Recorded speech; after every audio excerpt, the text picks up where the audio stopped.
Tonight, I attended a remarkable event at UMD. A group known as Thank You Hashem, TYH, has been running a series of programs at college campuses up and down the East Coast, designed to strengthen Jewish solidarity and bring support to often beleaguered communities. When I say that they run programs, I am understating what they actually do by a dramatic degree. TYH began as a small movement several years ago and has blossomed into a large organization promoting Jewish pride and gratitude, hence the name. They have become known for their ubiquitous bumper stickers on Jewish-owned vehicles, a broad array of merch, and even multiple musical albums that they have produced or otherwise helped surface. The group describes itself as a crowdsourced movement. Its tagline, "A grateful life is a great, full life." The TYH founders are young and extremely ambitious in their offerings, and so, when they come to campus, they make a splash. At UMD, they rented out the hall, catered with copious amounts of food, flew in a whole staff from New York, plus a soldier from Israel on break, and brought in a DJ to jam with over 800 students. They coordinated the event to coincide with the kickoff of Hillel's annual National Hillel Basketball Tournament, the NHBT. The name Thank You Hashem has me thinking about a special korban offering described in this week's parsha, known as the Todah, the gratitude offering. When the temple stood, a Jew would bring it at moments of unique appreciation, such as a release from prison or recovery from an illness. Gratitude plays an important role in Judaism, of course, and finds expression in our thrice daily Amidah prayer, which today takes the place of the temple service. In fact, the entire final section is launched by the Modim thanks paragraph.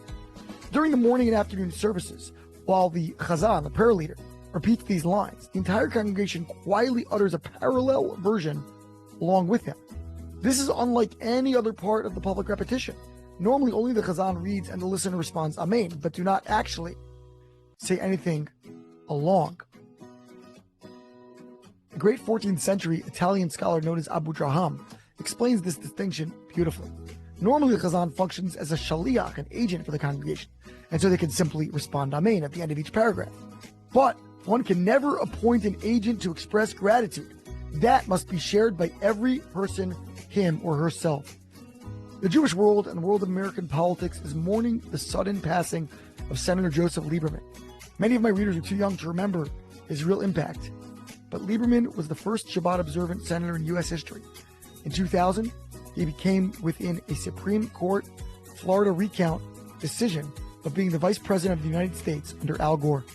Senator Lieberman famously wrote a book called The Gift of Rest, Rediscovering the Beauty of the Sabbath. When I interviewed him for my then new podcast in 2017, I joked that he had written 7 books, the final one about Shabbat, the 7th day. And ironically enough, his was the 7th podcast interview that I published. In tribute to his memory, I just re-released this episode and listened to it myself for the first time in almost 7 years. Besides his clearly prodigious intellectual and political gifts, Lieberman was a man of genuine humility, born of a deep faith that he owed service, and yes, gratitude, to a higher power. The word hoda'ah, thanks, also denotes admitting. When we thank someone, we effectively admit that we needed them to help us in some way. Shabbat then is a weekly exercise in admitting that God is the ultimate creator, and we simply play our role the best we can during the rest of the week. When people would question Senator Lieberman how he could take a day off of his government duties every week, he responded rhetorically, "How could I not?" Lieberman recognized that the secret to his success could be found not in his personal abilities, but in his willingness to acknowledge their source. May his memory be for a blessing, and may we all emulate this essential quality of hoda'ah, gratitude, as we proclaim, "Thank you, Hashem." Shabbat Shalom.